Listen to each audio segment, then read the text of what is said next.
US లో doctor గా స్థిరపడాలని అనుకుంటున్నారా? అయితే అతి తక్కువ ఖర్చుతో ఎగ్ప్లస్ తో సాకారం చేసుకోండి.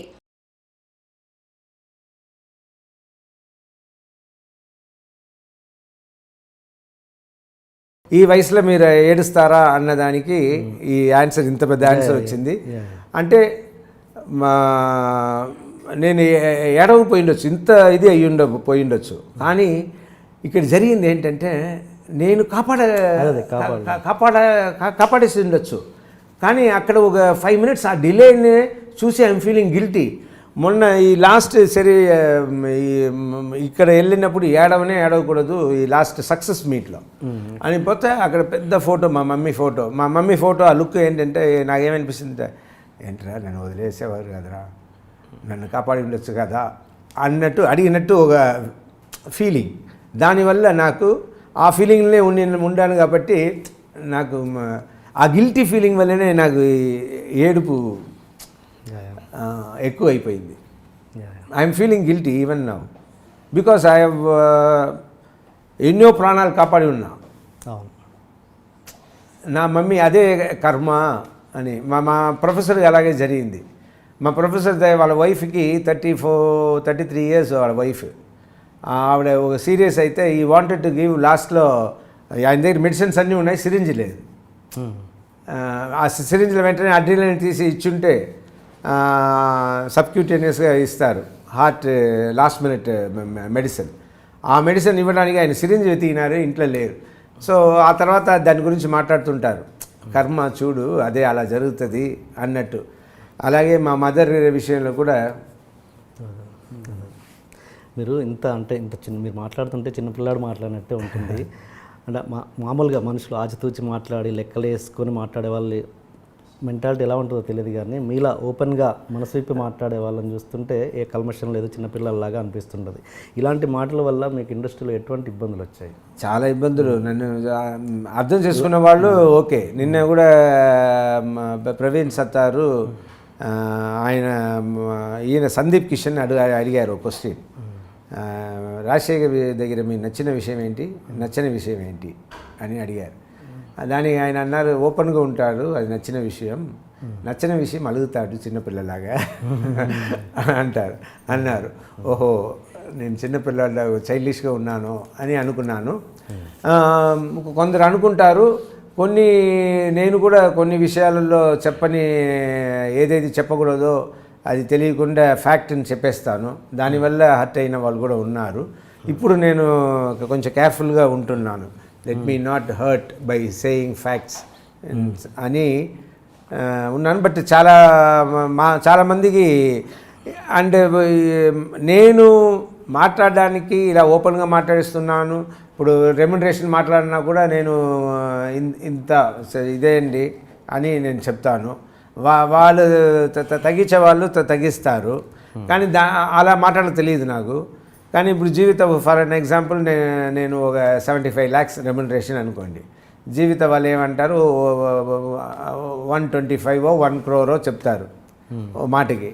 సో లాస్ట్లో ఆయన 75 వచ్చేలా వాళ్ళు మాట్లాడతారు. నేను బిగినింగే 75 ఏంటి నా రెమ్యునరేషన్, మీరు చేస్తారని, పోయిన వాళ్ళు ఇంతకుముందు ప్రొడ్యూసర్ ఇచ్చారు, మీరు ఇస్తారంటే ఇవ్వండి అన్నట్టు చెప్పాను అనుకోండి, వెంటనే వాళ్ళు లేదు సార్ అది సార్ అని తగ్గించేటప్పుడు టోటల్గా కట్ అయిపోతుంది.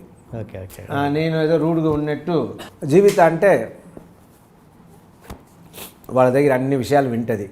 బట్ ఆవిడను కరెక్ట్ లాస్ట్లో వచ్చేది ఏంటంటే వాళ్ళు చెప్తారు, మా ఇంత లాస్ అయిపోయిందమ్మా, ఈ సినిమాలో వస్తే ఇస్తాము అన్నట్టు అంటారు, వచ్చినా కూడా ఇవ్వరు లాస్ట్లో. ఇలా మేము చాలా ఏమారుతూ ఉంటాము. అంతే. ఈ ఇంటర్వ్యూ చూసాక జనాలు 50 నుంచి స్టార్ట్ చేస్తారు, జీవితం చూసుకుంటుంది. రెడీ, ఓకే అండి. ఓకే, ఇప్పుడు ఈ సినిమాలో గరుడ వేగాలో ఎలా అంటే మేము ప్రొడ్యూసర్ కాబట్టి ఇప్పుడు వస్తే ఇప్పుడు తెలుస్తుంది కదా. ఓకే, సో కొంచెం అప్పులు తీరుతుంది నాకు. మామూలుగా మీరు ఇప్పుడు నత్తి అన్నారు కదా, మీరే అన్నారు, అది మామూలుగా షూటింగ్లో ఎలా మేనేజ్ చేస్తారు? అంటే మీ వాయిస్ కొన్ని వర్డ్స్ రాదు. ఇప్పుడు చూడండి, అమ్మ పిలవాలి, అది చాలా వస్తుంది సినిమాలో. వచ్చి అమ్మాట పిలువు అంటే ఆ అమ్మ రాదు. ఇప్పుడు ఏదో వచ్చేస్తుంది ఫాస్ట్గా. అక్కడ అన్ని కెమెరా పెట్టినప్పుడు అమ్మ అని రాదు. దాన్ని ఏం చేస్తాను, వెళ్ళి ఆ తలుపు ఉంటుంది కదా, ఆ తలుపు కొట్టుతూ అది ఒక అమ్మ, దాని ఒక ఇనిషియల్ మూమెంట్, ఒక హెల్ప్ కావాలి, అలా తలుపు కొట్టేసేస్తాను. అది ఒకసారి అంటే రవిరాజ తలుపు కొట్టకుండా అమ్మని పిలవండి సార్ అన్నారు. రవిరాజ పిన్సిటీ ఏదో దీంట్లో, సార్ తలుపు కొట్టకుండా నాకు రాదు నత్తి దాని ఆయన చిన్న ఫస్ట్ ఆయన తలుపు కొట్టకుండా నాకు రావట్లేదు అని ఆయన ఫస్ట్ కొంచెం ఇరిటేషన్ వచ్చింది. లేదు సార్ నాకు నత్తి, అందువల్ల కొంచెం అది సరే, తర్వాత ఓకే అన్నారు. సో అలా ఉంటుంది. ఓకే, నేను అనేది ఎంత సాయి కుమార్ గారు డబ్బింగ్ చెప్పినా కూడా ఆ బేస్ మీలో ఉండదు కదా, కొంచెం ఇదిగా ఉంటుంది కదా. అవును, Sai Kumar voice is better voice then mind. అంటే అనేది ఆ ఎమోషన్ అన్నది వాయిస్కి రిలేటెడ్గా ఖచ్చితంగా ఉంటుంది కదా. అవును, అంత మీ ఫేస్ చూస్తేనే అంత అగ్రెసివ్గా ఎమోషనల్గా ఉంటుంది. మీ వాయిస్ ఏమో కంప్లీట్ ఆపోజిట్. ఓకే, నాట్ కంప్లీట్గా ఆపోజిట్. వినండి, ఫస్ట్ నుంచి నా వాయిసే విని ఉంటే, మేము నానా పటేకర్ ఉన్నారు, ఆయన వాయిస్ పెద్ద వాయిస్ కాదు, ఆయన బాడీకి తగ్గట్టు ఉంటుంది. సో నాకు అలా ఉంటుంది. కానీ నేనే ఫస్ట్ నుంచి ఇదే వాయిస్తో నేను మాట్లాడి ఉంటే మీరందరూ కూడా ఒప్పుకునేవారు ఈ బాడీకి తగ్గట్టు వాయిస్ అని. కానీ ఫస్ట్ ఏంటంటే నాకు తెలుగు రావడం కష్టం ఒకటి. తెలుగు ఎందుకు రాదంటే నేను తెలుగు వాణి, కానీ పుట్టి పెరిగింది చెన్నై కాబట్టి అక్కడ తమిళ మీడియం. మా ఫాదర్ పోలీస్ ఆఫీసర్ కూడా, ఇంగ్లీష్ మీడియం స్కూల్ కూడా లేదు. ఎందుకంటే ఆ విలేజెస్లో అంతా ఫస్ట్ ఉత్తమపాలయం, తేని అన్న ఊర్లో, తేని ఉన్న ఊర్లోనే మదురై డిస్ట్రిక్ట్లో పుట్టాను. అన్ని ట్రాన్స్ఫర్ ఉంటే అక్కడ ఇంగ్లీష్ మీడియం కూడా లేకుండా తమిళ మీడియంలో వేశారు. సో నేను చదువుకున్నంత తమిళ మీడియం, తమిళ్ బాగా తెలుసు, తమిళ కవిత్వం కూడా నేను రాయగలుగుతాను. కానీ తెలుగు చదవడం రాదు. మా ఇంట్లో మా తెలుగే మాట్లాడుకుంటాం, కానీ తమిళ్ మిక్స్ అయిన తెలుగు, చెన్నై తెలుగు మీకు ఎలా ఉంటుందో అలా 30-40% మన తెలుగు వాళ్ళు ఉన్నారు చెన్నైలో. అక్కడ ఉంచి నేను వచ్చిన వాడిని.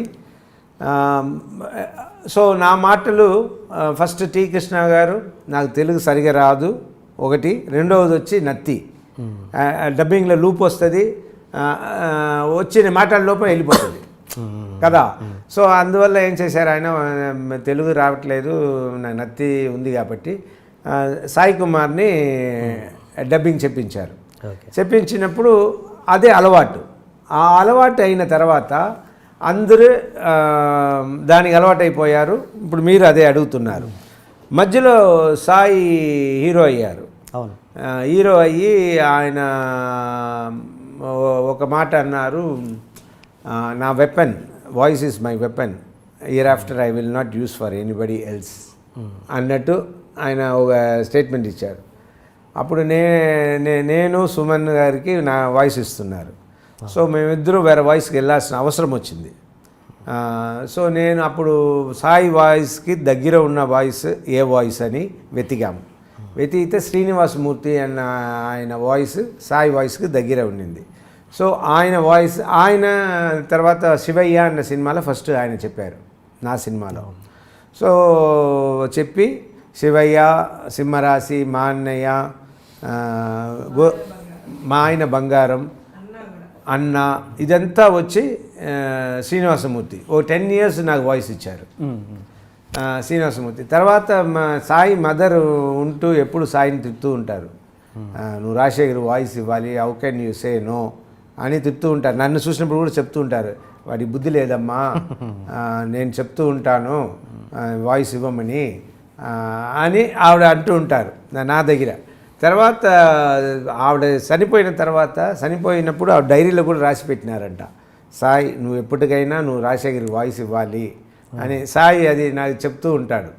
చెప్తున్న తర్వాత మళ్ళీ మేము సరే అయితే సాయి మళ్ళీ నాకు వాయిస్ ఇవ్వు అని నేనే ఎవడైతే నాకేంటి కదా, ఎవడైతే నాకేంటి సినిమాలో మళ్ళీ చెప్పించాను, మా ఓన్ ఫిలిం అది, మళ్ళీ చెప్పించాను. చెప్పించిన తర్వాత మళ్ళీ సాయే చెప్తున్నారు. అప్పటి నుంచి చెప్తున్నారా? ఎవడైతే నాకేంటి నుంచి. ఓకే ఓకే, నాకు బాగా గుర్తు అన్న సక్సెస్ మీట్ అనుకుంటా, సక్సెస్ మీట్లో నాకు బాగా గుర్తు ఆ వీడియో. చిరంజీవి గారు వచ్చారు ఆ ఫంక్షన్కి. ఎస్, వచ్చారు. ఆయన చెప్పారు మీతో ఈ చాలా అద్భుతంగా చేశారు రాజశేఖర్ గారు, ఈ పర్ఫార్మెన్స్ నేను కూడా చేయలేను అన్నారు. అన్నది నాకు బాగా గుర్తుంది. నేను హిందీలో చేయాలనుకున్నాను, రామానాయుడు గారు అడిగారు హిందీలో చేయమని. రామానాయుడు గారు కాదు ఎవరో అడిగితే అన్నాక ఎలా అన్నారు, శివయ్యాక దేనికి జీవిత నువ్వు ఎక్కడో ఉన్నావు సరే. అదే ఇంకా వేరే సినిమా ఏ సినిమాకి అన్నారు అలా అంటున్నారు. శివయ్య కూడా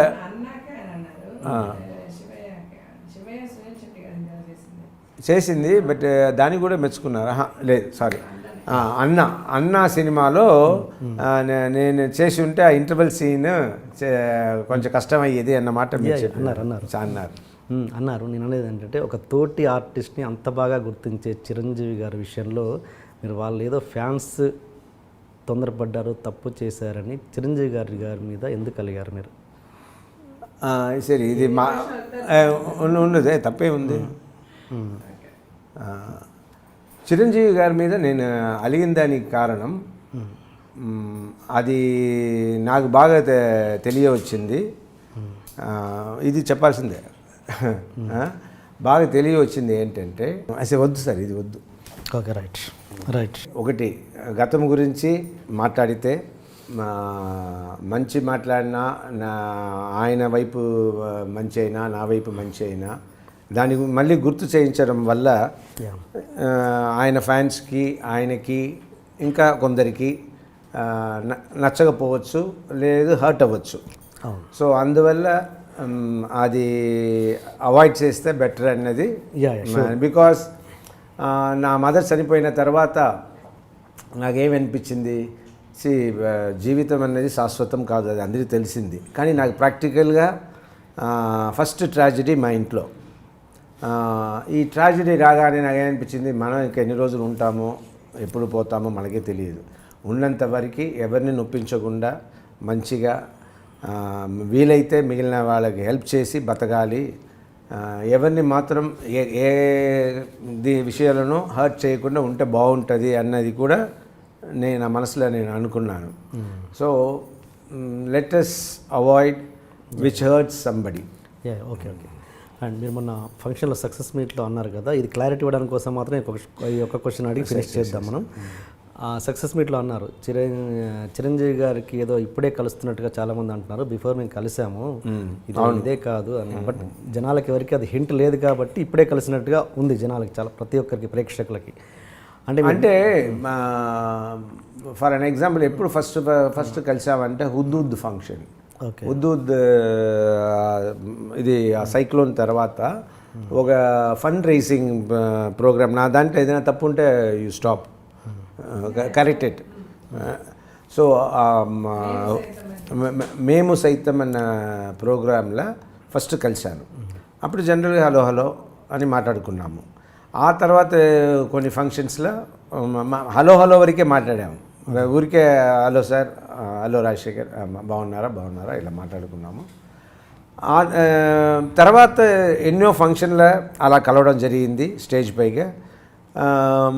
తర్వాత టి సుబ్బరామిరెడ్డి గారి ఇంట్లో డిన్నర్స్లో కలవడం జరిగింది. కలిసేప్పుడు మేము అన్ని విషయాలు మాట్లాడుకున్నాము, కానీ ఈ పాత విషయం గురించి మేము ఎప్పుడు మాట్లాడుకోలేదు. కానీ ఒకసారి జీవిత వచ్చి చిరంజీవి గారి ఇంటికి వెళ్ళి ఉన్నారు. ఎందుకు వెళ్ళి ఉన్నారంటే to put a word for Shivani joined in Apollo medical college. So Apollo medical కాలేజ్లో జాయిన్ అయిన దానికి థ్యాంక్స్ చెప్పడానికో లేదు కాలేజ్లో అప్లై చేసింది సీటు కోసము. Jeevitha went to him to meet Chiranjeevi గారి, ఆయన సపోర్ట్ దానికి కావాలా అని. అప్పుడు వెళ్ళినప్పుడు చిరంజీవి గారు రామ అని బాగా రిసీవ్ చేసుకున్నారు ఇంట్లో. రిసీవ్ చేసుకున్న తర్వాత జీవితని రాజశేఖర్ రాలేదా, నువ్వు మాత్రమే వచ్చావమ్మా అని అడిగితే జీవిత వెంటనే నాకు ఫోన్ చేసింది. ఫోన్ చేసి ఇలా చిరంజీవి గారు వాళ్ళ ఇంట్లో ఉంటే ఫోన్ చేసి ఇలా చిరంజీవి గారు అడుగుతున్నారు మీరు రావాలి అంటే, సరే నేను ఇంకా రెడీ అవ్వలేదంటే సరే నేను వస్తాను అని వచ్చి ఇంటికి వచ్చి తీసుకెళ్ళావు కదా, ఇంటికి వచ్చి మళ్ళీ నన్ను తీసుకుని చిరంజీవి గారి ఇంటికి వెళ్ళాం. అప్పుడు మాట్లాడుకున్నాం. అప్పుడు మాట్లాడుకున్నాము, మనది నచ్చంది జరిగిపోయింది, అలా జరగకుండా ఉంటే బాగుండేది, ఏదో అయ్యింది, లెటెస్ట్ ఫర్గెట్ ఎవ్రీథింగ్ అన్నట్టు ఇద్దరు మాట్లాడుకున్నాం. మాట్లాడుకుని ఆ మీటింగ్ తర్వాత T Subbarami Reddy function, so many other ఫంక్షన్స్లో కూడా ఈ మీటింగ్ జరిగేందు ముందు ఉద్దుద్దత ఫస్ట్, ఆ తర్వాత కొన్ని స్టేజెస్ ఫస్ట్, తర్వాత వాళ్ళ ఇంట్లో మీట్ చేయడం జరిగింది. తర్వాత జరిగింది టి సుబ్బరామిరెడ్డి గారి ఇంట్లో డిన్నర్. సో అక్కడ కూడా చాలా విషయాలు మాట్లాడుకున్నాము. ఈ విషయం మాట్లాడాల్సిన అవసరం లేదు కదా. ఓకే ఓకే ఓకే ఓకే అందుకే వచ్చాను. ఓకే, జనాలకి ఏంటంటే ఇక కరెక్ట్ ఈ టైంలో వెళ్ళారని ఒక చిన్న డౌట్ ఖచ్చితంగా వస్తుంది. అండ్ అలా మాట్లాడుకున్న సందర్భాలనే నేను అప్పుడు కూడా సినిమా ఉంది కదా, ధృవ సినిమాలో మంచి ఇది క్యారెక్టరు అరవింద్ స్వామి క్యారెక్టర్, ఈయన క్యారెక్టర్ మంచిది, రామ్ చరణ్ క్యారెక్టర్ మంచిది, అరవింద్ స్వామి వాళ్ళ క్యారెక్టర్ కూడా మంచిది, నాకు చాలా నచ్చింది సార్ అన్నట్టు నేను ఓ మాట అన్నాను ఆ సినిమా గురించి. మీరు చేయడానికి అంటున్నారా అంటే ఐ డోంట్ మైండ్ సార్ అన్నట్టు ఆయనతో చెప్పాను. చెప్పితే బట్ అన్ని డెసిషన్ అప్పుడు ప్రసాద్ గారు మళ్ళీ నాకు ఫోన్ చేశారు. ఎవరు గుండు ప్రసాద్ గారు ఫోన్ చేసి చెప్పారు, రాజశేఖర్ అరవింద్ స్వామిని వాడేదాని వల్ల మేము ఎన్నో షార్ట్స్ పాతదే యూస్ చేసుకోవచ్చు, thanks for showing the interest అన్నట్టు కూడా ఆయన చెప్పారు. ఇది జరిగింది. ఎవరైనా మీరుంటే ఇంకా క్రేజ్ వచ్చేది ప్రాజెక్ట్కి. నాకు చేయాలనిపించింది, బట్ వాళ్ళ అరవింద్ స్వామిని పెట్టుకోవడం వల్ల ఎంతో ఖర్చు తగ్గుతుంది కదా, షార్ట్స్ వాడచ్చు, ఎందుకంటే కాంబినేషన్ తక్కువనే, మిగిలినంతా ఒరిజినల్ థింగ్సే వాడుకోవచ్చు.